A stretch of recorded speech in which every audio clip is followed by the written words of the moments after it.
Okay guys, here is the DIY whipped soap, whipped sugar scrub kit. It's going to come in its own little jar like this.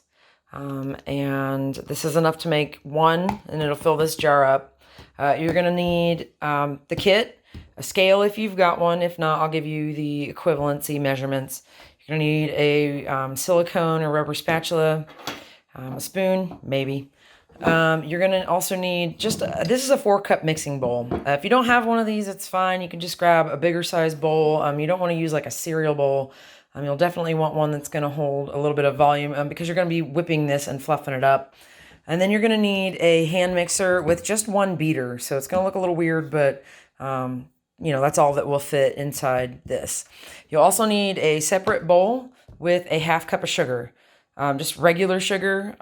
It doesn't have to be anything special. It doesn't need to be organic unless you want it to be. But this is going to go inside the scrub. I just use regular old sugar. So first thing we're going to do is take the lid off of this guy and pull everything out. Okay, so this is what comes in the kit. This is the soap base that's already pre-made for you. You get a little packet of mica. You get to pick your color. And then your little vial of fragrance. Your jar will be for the end and the lid, so you can set those off to the side there. You're going to want to pre-measure out the 1/2 cup of sugar into just a bowl or a spout. These little easy pour spouts are pretty nice. But the first thing you're going to do is you're just going to squeeze all of this base down to the bottom. And honestly, the easiest way to get this out is to just going to be snip this corner off. And you can make it as big as you want. But you're basically just going to squeeze. It doesn't have to be pretty. Because you're just going to be squeezing the base into your mixing bowl here. So that's kind of fun. Kids will probably enjoy squeezing that out. And it's a nice, fun little thing to do that isn't too messy yet. So you'll want to get as much of this out as possible.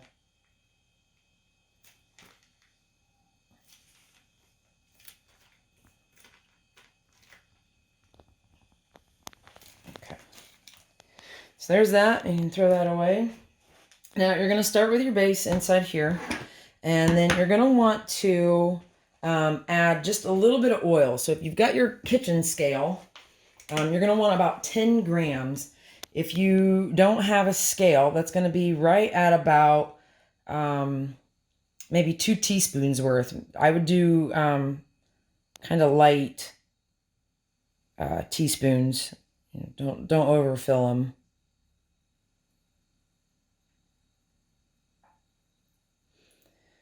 Okay, so once we've got our 10 grams here, we're ready to go over here to our mixer.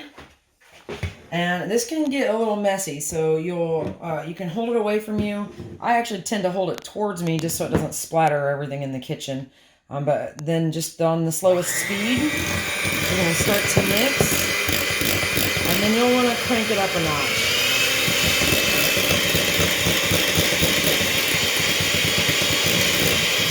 And you want a lot of movement in here. You'll see me moving it quite vigorously because I want to whip the air in there. I want to incorporate that air as much as possible. And you want to go for at least a minute, probably closer to 2. Okay, so I've been whipping this now for about 1.5 minutes. You can see it's quite a bit fluffier than what it was. And so now I'm going to go ahead and just incorporate my sugar. And this is where this pour spout comes in pretty nicely. But I'm going to incorporate it slowly as I'm whipping this so that it just kind of mixes up real nice together. And you'll want to go for about another minute or 2.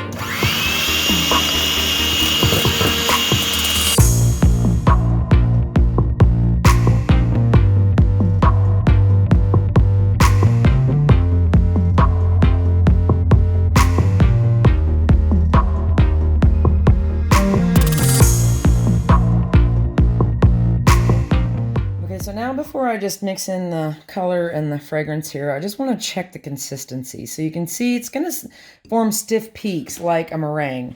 If you've got that, then you're doing pretty good. So now it's time for some color. And with this little bag of mica, you want to make sure that you don't get this in your eyes or your nose or your mouth. And so I'm just kind of popping this open, and I'm going to dump it all in right here. And then you're going to go ahead and add in your fragrance. So the whole thing goes in. And then you're going to go back to mixing for at least another 1 to 2 minutes.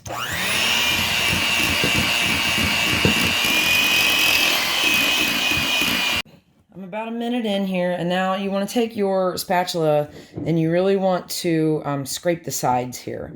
So you want to make sure that all of this is getting mixed together. And then I'm going to go ahead and go back and finish for the next minute.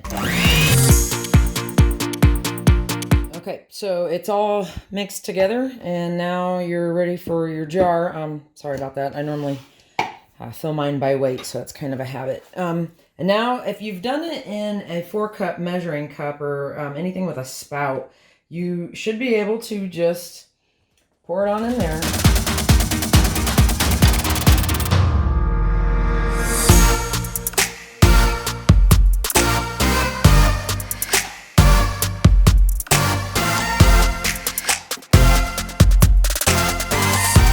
I know that these aren't going to look as nice as the ones that you can buy direct from me.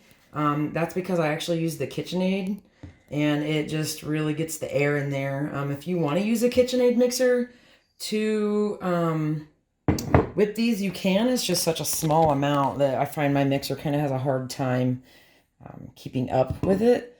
But there you go. Then you're just going to wipe that off, and you're good to go. So then you just want to make sure that you put your lid on it.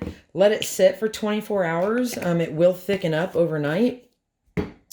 And there you have it. You've got your own whipped sugar scrub. So make sure you guys are out there washing your hands. This is a great incentive for the kiddos because they like it. It's fun to play with. And yeah, I hope you guys stay safe. Thanks.